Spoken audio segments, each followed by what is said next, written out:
The 6 schools were carefully selected based on the socio-economic status of parents from the various communities and areas on the island with the most need for this effort. They include Dennery Infant, Vieux Infant, Soufrière Infant, Morgouche Combined, and Roblo Combined schools. After 2 years of planning and preparation, these schools are said to be eager to implement the established curriculum.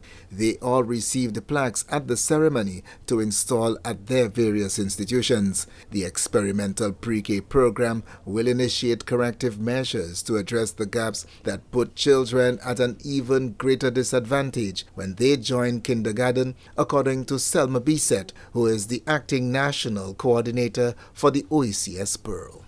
The third component is monitoring and evaluation, and this focuses on monitoring the project and evaluating the success of the project. And the last one, but by no means least, is the early childhood and SEN component. This component focuses on increasing access to early childhood and supporting our very important learners with special needs. Enhancing the quality and equality of access to early childhood education is a critical enhancement component of the program. Education Minister Honorable Sean Edward says the ministry for some time now had recognized that the need to provide additional support to communities which lack early childhood services or in some cases insufficient capacity to provide the services. We know of the disparities that exist in families at the community level and even at the level of the school. And people are quick to tell you all the schools are the same. They are the same in terms of the curriculum. But we know there's so many other factors in the wider community that can impact what happens at school. One of which is the socio-economic circumstances of the families from which the children come. And that is why it is important that the offering has to be equitable. The spaces selected for the pre-K classrooms underwent repairs and upgrades, making it suitable for children of pre-kindergarten ages. The OECS Commission's Royston Emmanuel says this is important as children of the pre-K age require a different environment as compared to the kindergarten and infant levels. This is a physical embodiment of our commitment to ensuring that every citizen in the OECS has access to quality education, especially in the early stages of life. This initiative represents more than just the creation of learning spaces.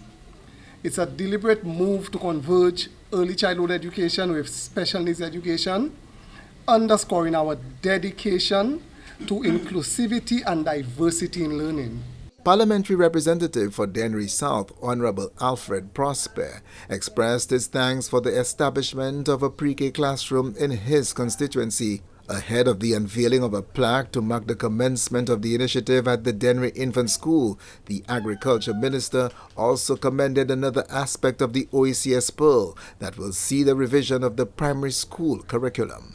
I do make a request to my Minister of Education that in the review of the curriculum, I would like to add agriculture, because I believe without agriculture, there is no country. Our food import bill continues to rise when a lot of those foods that we import can be grown locally. It is important that we drive this knowledge in our students very early.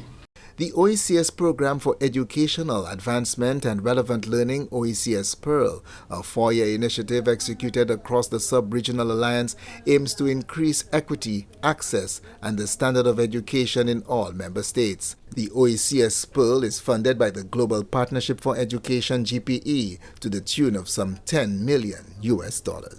From the Communications Unit of the Department of Education, Innovation and Vocational Training, I am Satney reporting.